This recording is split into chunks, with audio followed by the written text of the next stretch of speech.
So my name is Kyle Jackson. One thing that I would like to say is that I am technically the owner of Get Twisted Yoga, but I don't feel that way. I feel like a studio belongs to everyone. And exactly how I am right now is exactly who I am no matter where you meet me. The only thing is I probably won't be wearing shoes. So the fact that I have shoes on is probably an upgrade from our everyday attire. And that's something that's really important that I think that everyone should know about yoga is whoever you are deciding to meet for yoga or to learn yoga with or to experience yoga with, it has to be someone who's real. A lot of times we have like these ideas about yoga instructors and they're so much better or they do so much different things and they're like, I'm not granola crunchy, I drink soda, I'm exactly who I am no matter where I am. And that's the biggest truth that I can say about yoga itself. Our particular studio is designed for people with PTSD and anxiety disorders. One of the various ways that is done is actually by the environment of the space. So a lot of studios that you see, especially on television or maybe some yoga studios that you've been to, they're very sterile, they're very bright, they're usually filled with mirrors. These are the types of things that is not necessarily conducive of calming a mind and is not necessarily an environment that is easily, creates an easiness of the brain or the mindset. So toning down the lights, creating a darker space, not every time you look over you see yourself or someone looking at you in a mirror, even if that's just yourself, can cause some reactions for some people. And also we are our hardest critics. We are the biggest judges of ourselves, especially if you suffer from anxiety, especially if you suffer from any types of traumatic experiences. You looking at yourself just only reminds you of exactly what you don't want. So creating a space that's just filled with mirrors where you stare at yourself can cause an issue with that. And also, like I said, about calming down the lights, if you have very bright fluorescent lights, like most people don't know, but fluorescent lights don't allow the eyes to focus. They have like a very flickery concept. That's why a lot of people get headaches under fluorescent lights. So different environments create different responses in the brain. And so toning down some of the things that stimulate the brain, such as lights, such as constant movement, is one of the ways that you can help to limit some of the triggers that some people might have. One of the other ways that we do it, which you'll be able to see right here at all the different instructors, is each one of our instructors says they're an on-the-mat teacher. So what the on-the-mat teacher says is that, and it's a loose term, is that we teach from the mat. We don't walk around the space. We don't make you uncomfortable. We don't come near you. We say what we say and cue for the yoga poses from where we are. You're able to see us at all times, and you also are encouraging people to stay in their space. This is my mat. That's your mat. I'm not invading your space. You're not invading my space. Whenever you go to a yoga studio, in particular ours, we want you to know that this rectangle that is your space is your space. It's only your space. No one is allowed to be in your space unless you want them to be. So us teaching from the mat is one of the other ways that we help to create a more environment, a more anxiety / PTSD friendly environment. We also, if we do come down on the floor, we tell you why we're coming down on the floor. We don't just say, hey, you over there, we're going to put your arm down, do this, do that. Now, there are studios, and there's great places for studios like that. Some people really are into the alignment, and they want someone to come and adjust the shoulders, adjust the hips. And that's great. Is absolutely great. But what we're trying to do here is something a little different. What we're trying to do here is to make sure that no one feels judged, everyone feels loved, and everyone feels appreciated, and everyone feels like family. So that's what we do at Get Twisted Yoga. Not that there is anything wrong with any other studio that you go to. This is just us being us and us being different. So one of the other things I'd like to talk about is everyone seems to ask, is yoga right for me? So the question is can you get up from the floor and can you stand up from the floor? Can you get down there and can you get up by yourself? If you can do that, then yoga is right for you. There are specialty classes where they allow using chairs for other folks. We don't offer that at the moment. Even kids can benefit from yoga. We don't offer kids yoga at the moment. We don't have a space conducive to that, to be able to split up adults and children and create the environment that's not too loud or too noisy or too distracting for the individuals in the studio. One day. But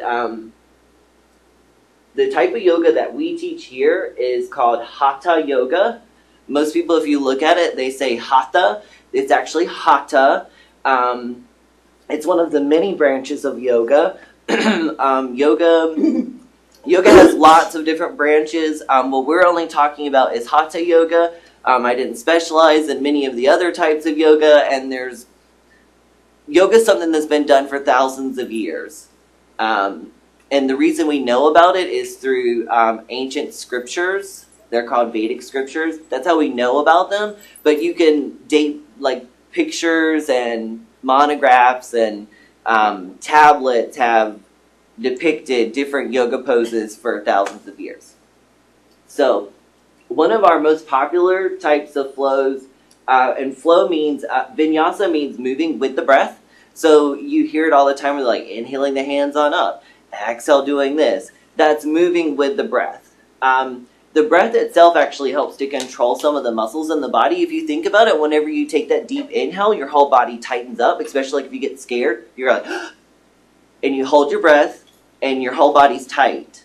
But taking a long exhale, just like right now, if you get nervous, you just exhale. And you can feel the muscles relax just a little bit.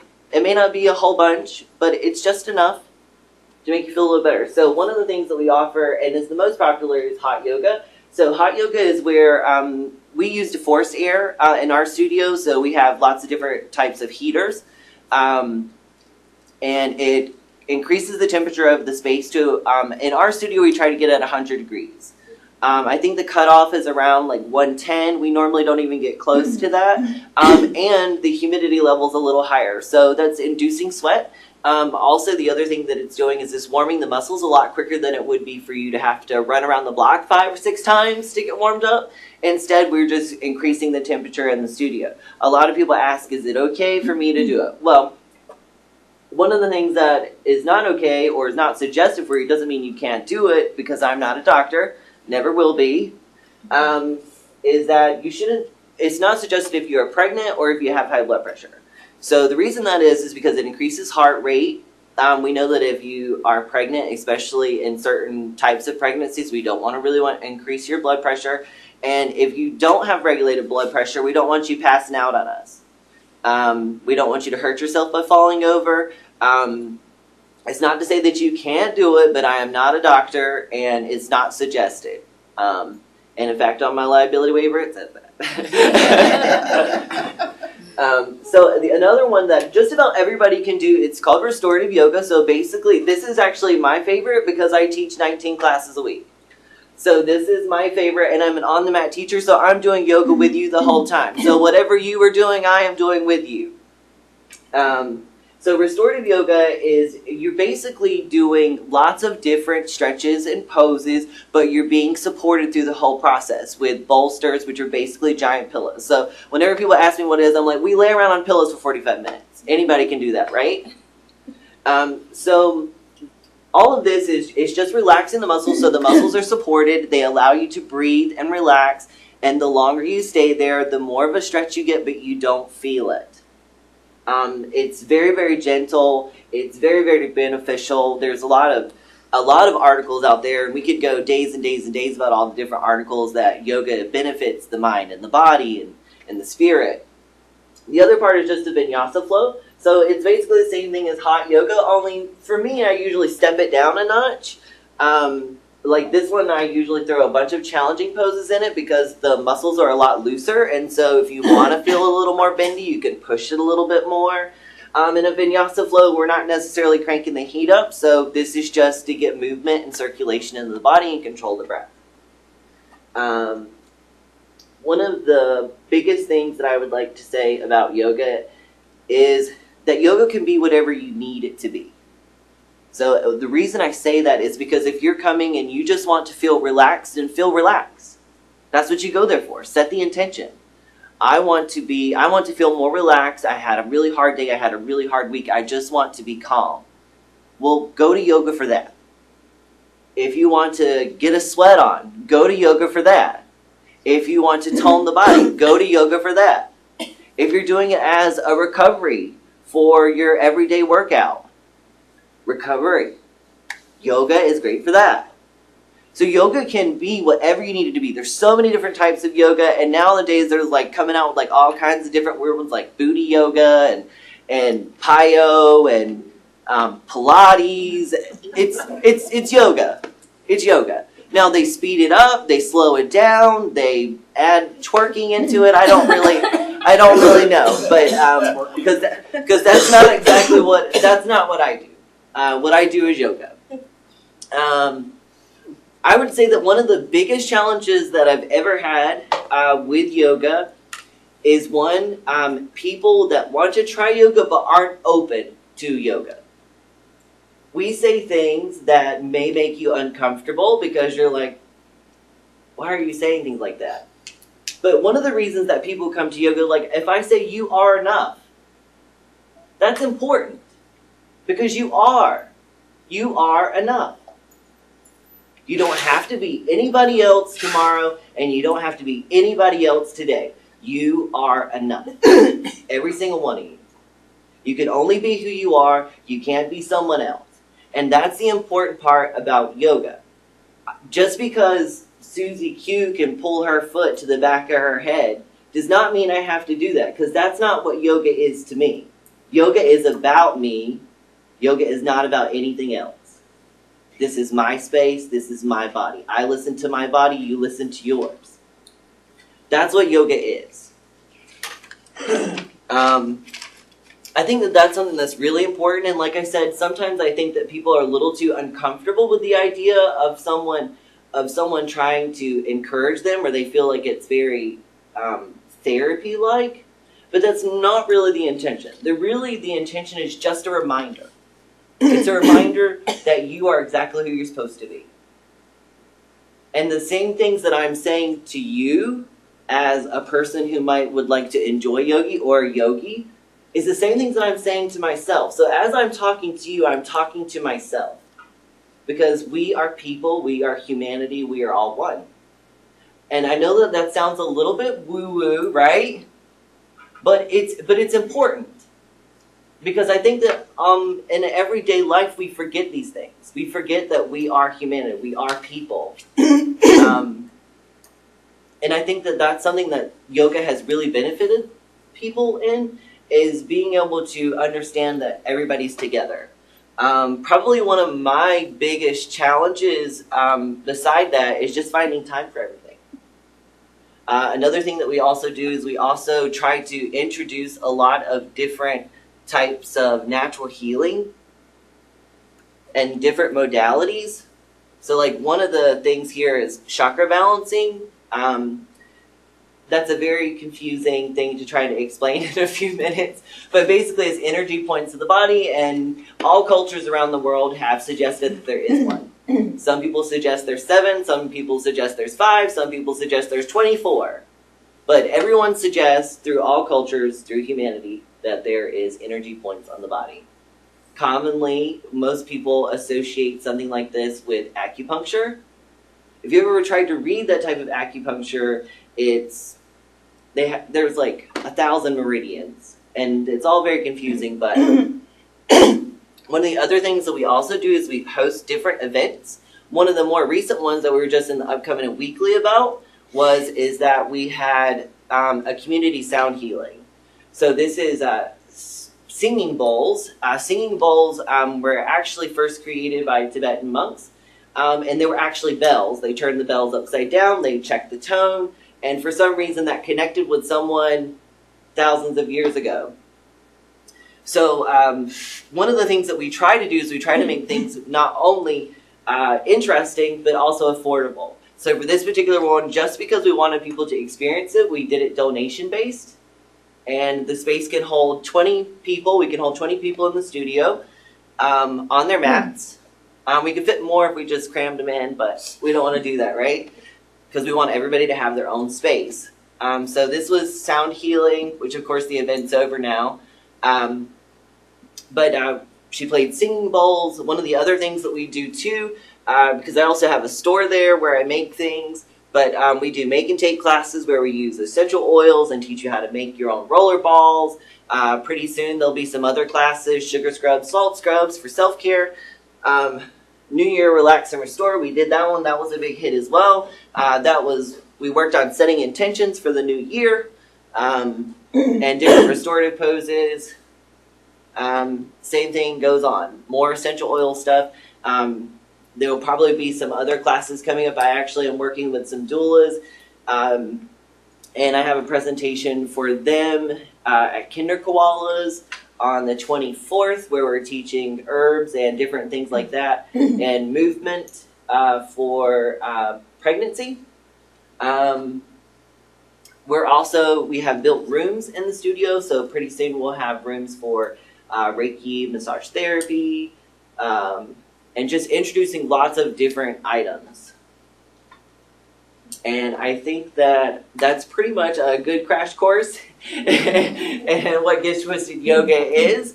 If you have any questions, I don't know if I'm supposed to stand up here or, okay, yes, okay. You mentioned PTSD and TBI, which I know yoga absolutely helps that. Yes. Do you have any events that are, I mean, is it that there's a stigma, or do you not want to say, yoga for those who have PTSD? Because I didn't necessarily see any, obviously it's your entire website, but I didn't see anything that was specific to that audience. Right. The reason why we do not specifically say this class is just for these folks is because that is something against, it's something against what we're trying to go for. And the reason I say that is because of course there is an issue, don't get me wrong, but there's nothing wrong with them. And I feel like, me personally, I feel like if you isolate people in their own experiences and you isolate people for something that they've been diagnosed with, they've already quarantined themselves. They've already put themselves in a box. Like, well, this is all I'm ever going to do. This is all I'm ever going to be. We're just friendly. That's what I like to tell them. We are PTSD and anxiety order friendly. It's up to them to make the step. And does that mean that they're never going to have a trigger in a yoga class? Absolutely not. Anything could trigger something. But what we're doing is we're just limiting the amount of possible triggers. Then on top of that, how do you then, do you market to people who have PTSD? And how do you get the word out? Because I do know that this absolutely works for people who have PTSD. So how are they getting the information? So how they're getting the information is we work with different different groups of people. Like more recently, the RWB, which is Red, White, and Blue. They're like a running group. I've also volunteered on post several times for different units when they allowed me to. The other part is that we're actually putting more information out there through like different sales and things that we're doing. So whenever people go to look us up, they're like, hey, this might be right for me. Because they can read the description, they see what it is. On our Google, it says the same thing. We're PTSD friendly and anxiety order friendly. Yelp says the same thing. So whenever people are checking in for a yoga studio in their area, it's something that they go to. It's I don't necessarily want to go and push anyone that has PTSD or any of the. They have to make the step. So all we do is we put the information out in front of you, and then you decide if it's ready. If you're ready to go to it, and that's probably one of the trickiest parts of yoga because you can't just say, "Well, you have PTSD, you need to go to yoga," because it's not going to work. Right. because you'll get in the room and you're really not going to be open to the experience. You're really not going to be trying. So we just put the information out there for them to be able to do it, because even if we said this is just for people with PTSD and TBI, and if we just put the information out there and they all came to that class, one, most likely there's going to be a lot of people in there that's not really sure what they want to do. And they're not really sure how they're going to feel. So you're going to have a whole bunch of people in a room confused. Like, what am I supposed to be doing? How am I supposed to be feeling? But if you can encourage them to enter a room with people who are on their mat in their own space, then they can kind of look around the room. Not that we want them to compare themselves to, but it can make them feel a little more comfortable, because instead of just saying, okay, this is what we need to do, this is what we need to do, blah, blah, blah, which I'm saying that loosely, you can encourage them to just go along and go with the flow, because unfortunately that's the best thing that we can do with PTSD and anxiety. Now, over time, through different processes of the brain and breathing and being able to control some of the emotional outbursts that we find can be helped with yoga and processes like yoga, like meditation, all of those different types of things, finding a way to relax the body. Once you can get them into that track of going through these processes, then eventually it comes back to mind whenever they're having one of these experiences, which is, like I'm feeling very aggressive, but I remember to breathe. I remember just to breathe. So that means they just sit in their chair at their desk and they just breathe through it.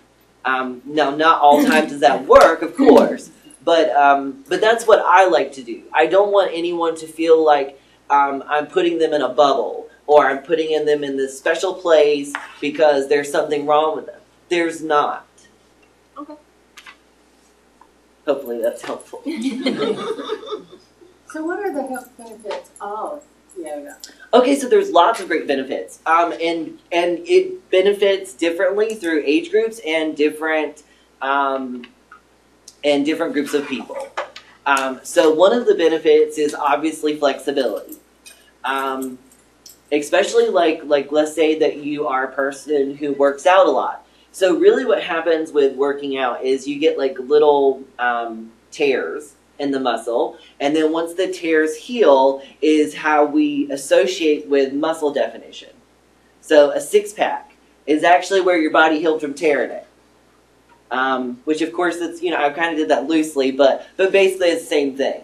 But whenever you're doing things like yoga, one is the breath. You're using your lung capacity. You're being able to move the air all the way from the base of the lungs all the way out. So if you think about it, like we're breathing right now, it's very shallow.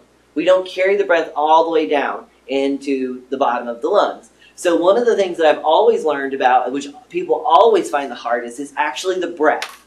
The big breathing. They never realize that they're not actually breathing because you're not thinking about it. So one of the things that people always carry out of it the most is breathing. And of course, using your full lung capacity is beneficial for anybody who has respiratory things going on, because you're able to move all of the muscles in the lungs, which I'm saying this loosely, and you're able to move a lot of the breath. Like elderly people, we know that a lot of elderly people get respiratory things happening, and it's because for the past 70 years, they've been breathing the same way. They don't use the bottom part of the lungs, which there is studies that show that using your full lung capacity can help to eliminate some of those issues. The other part is circulation, getting the circulation to move around the body, because you are increasing the heart rate a little bit, and it's very low impact. So that's the other benefit that yoga has versus going ahead and like just pumping a bunch of iron or something like that, or running very hard, which is very tedious on the knees, and eventually your knees will be injured. There's a few people out there that can run their whole life and not have any knee injuries, but for the most part, people have problems with the knees. So it's very low impact, which is another great option. And of course, just like anything else, exercise. Exercise is great for everybody. In the United States, we are constantly working, and that's our mentality, just like we were talking about earlier, whenever we were like, I don't know what I would do if I retired, because I like to work. And that's my mentality. I like to work. Well, what happens with that is that we don't give the brain a chance to just chill out. We also have lots of problems with sleeping. That's one of the reasons we have problems with sleeping, is because we can't let the brain chill out. The mind just keep on cranking things out. So not only is it just the physical benefits, but it's also the mental. And then the little deviations in lungs, strengthening the muscles in the toes.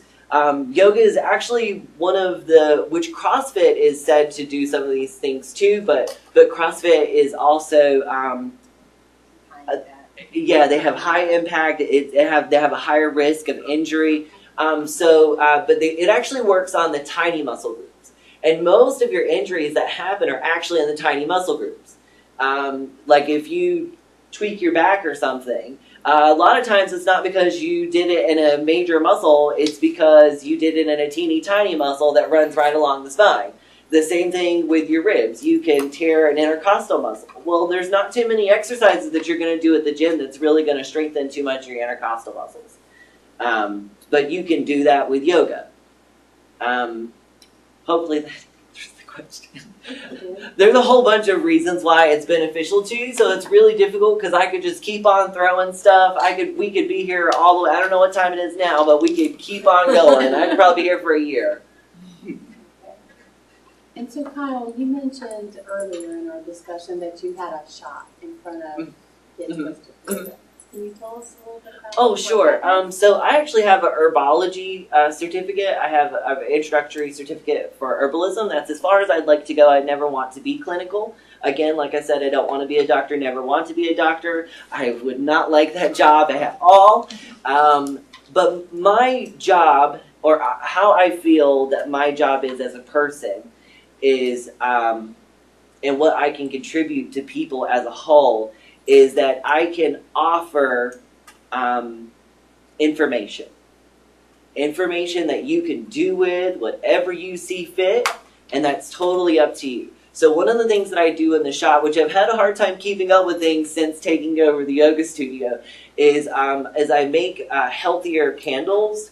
I also make soaps. I make lotions. I make body butters. I offer dried herbs on special order, and I also offer essential oils and different gear or paraphernalia for essential oils, whether it be roller bottles or spray bottles. The list goes on and on and on. And not only that, but we also educate on these things, so that way everyone kind of has an understanding of what it is, what we do with it, what makes this a better thing to use than something else. And it's not to say that mine is the best, but mine is better than some of the other ones that you would buy at one of your big box stores.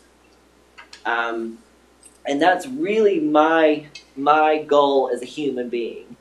I don't say as a person, but as a human being, my goal is to contribute to people being able to take some of these other modalities that maybe they didn't know was there and just give it a shot and see what they feel. Or are maybe, not saying that there's anything wrong with doctors, but you go to the doctor and they're like, okay, I got a pill for that. Or I got a shot for that. Or I got a surgery for that. Sometimes, not in all cases, but sometimes it might be a good idea to check into some of the more natural options. Generally speaking, they have less side effects, and usually, sometimes, in some cases, they work just as well, if not better. So that's what I do in the store, and like I said, there is going to be 2 rooms coming for massage therapy and Reiki, and people that do different things like that. There's a whole plethora of natural techniques and terminologies that are way above my head, but there's lots of them out there, and that's what partly what we're trying to do is offer a space for individuals to offer that in a professional manner, that they can use the rooms for clientele, and something that we can also offer for a place for them. Yes, Ed? Other than your business wrapped around anxiety and PTSD, do you have specific sessions that target those particular issues other than the environment of the studio? So yes. So yes and no. So all yoga is going to target those because you're bringing the focus back onto the person, and you're also bringing the focus on calming the mind, which we all know that within, well, I don't know if everybody knows, but if you've ever had anxiety attacks or you've ever had some type of anxiety disorder, you know that the biggest part of that is you cannot stop. You cannot stop thinking about it. You can't get it out of your head. You know, all of a sudden something comes across the chest, especially like a panic attack. Like, oh my gosh, I'm going to die. I'm going to die. I'm going to die. And that's what's running through your head. So one of the things that's always going to target that is breathing, meditation, and a little bit of exercise. You hear doctors say it all the time. Well, you're depressed. You need to go exercise. Well, maybe in some cases it's not necessarily that you want to get up out of bed to go do it because you're clinically depressed. But if you can find a way to get in and start moving the body, getting circulation going, then you're going to start increasing some serotonin levels, which that's actually what most chemical processes are for people to take as the medication, is to increase serotonin levels. So also getting into a social situation. Not necessarily that you're talking with people, but being around people, which is very hard for people who have different types of anxiety disorder, in particular social anxiety disorder, which I normally don't share this, but since we're talking about it, I actually have social anxiety disorder. But I'm fine because I can breathe through it. And 10 years ago, we found out whenever I was 16 that I had it. I got physically ill every time I went into public. Like, I would not be in this room right now. Like, I'd be, like, sitting out in the car waiting for somebody to come and take me home. But I've never in a million years thought that I would be here. Now I'm getting up, not only in front of people, but I'll get up in front of a class full of 20 people, and I'm just guiding us through this whole practice that we're sharing in together.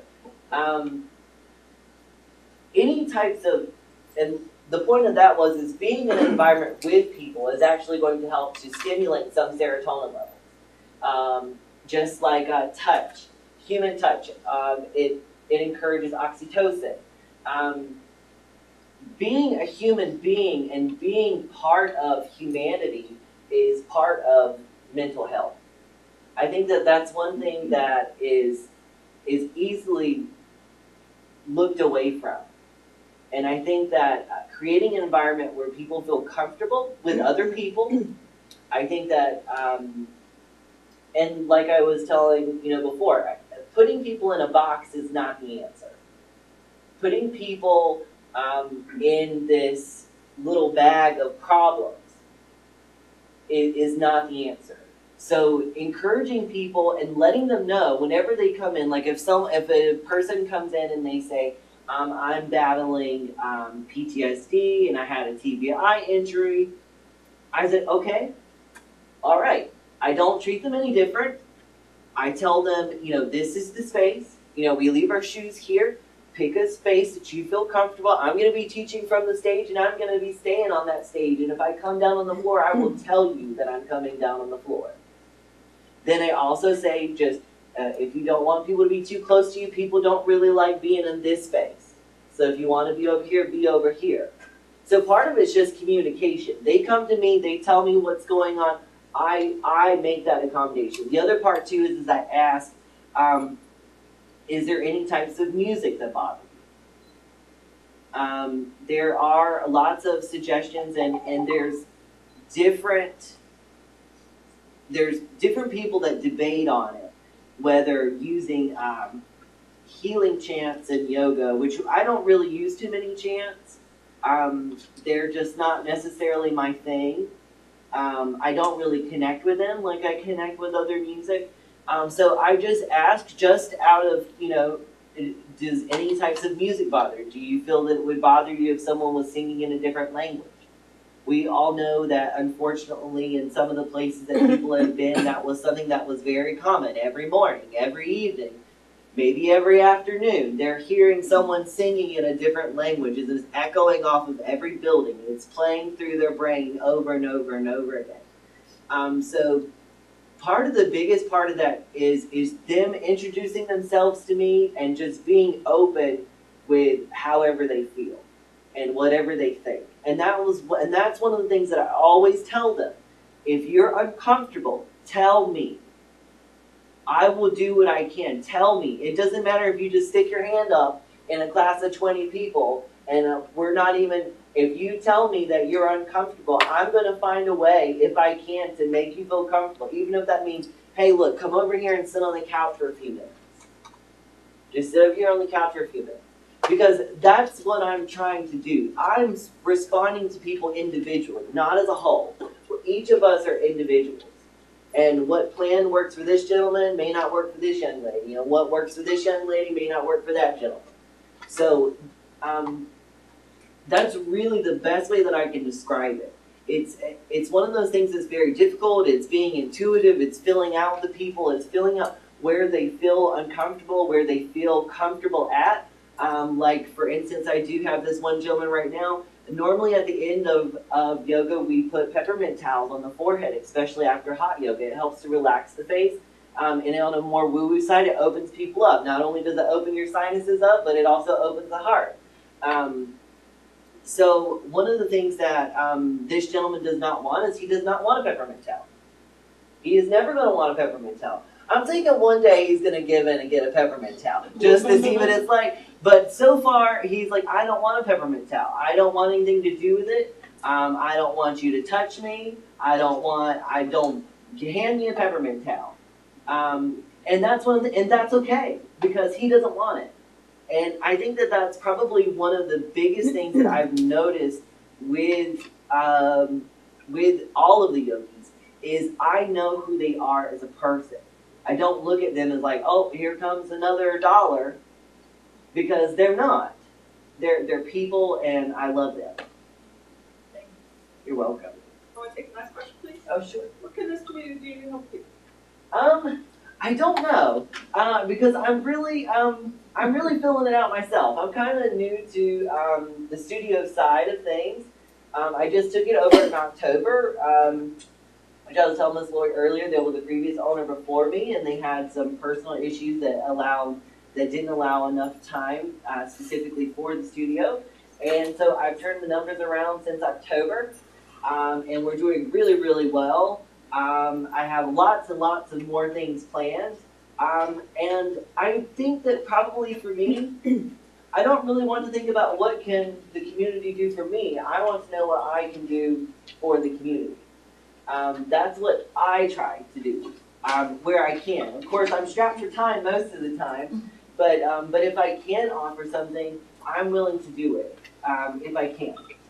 So for my biggest thing is not, like I said, not necessarily what can the community do for me, but what I can do for them. And I think I didn't see it on your website the other day, but I was kind of afraid. Do you have a place where you list all of your scheduled classes? Yes, so there's different options. So if you pull my website up on your phone, it's going to take you, if you look down, oh, I forgot about this thing going crazy. Okay, maybe. If you look down here, it says book your class. If you hit there, it will take you to a desktop version where you can find the schedule and book online. And there's also a mobile app that it will take you to the mobile app if you click that on your mobile phone and you create your profile and it pulls up our whole entire schedule. You can book directly from your phone. So we've made it super simple, tech savvy, not that I am, because someone designed that and I just got to put in the links. So kudos to that person. But we try to make it so that way anyone can do that. Also, if you go on to, if you search us on Google, it is also added the next class will be on there, and you can also view the schedule from Google. Yelp does not do that, but and eventually I will have a different link where you can actually just hit schedule and then see the schedule. But right now I'm just doing it through links. Okay, thank you. That's all. Thank you.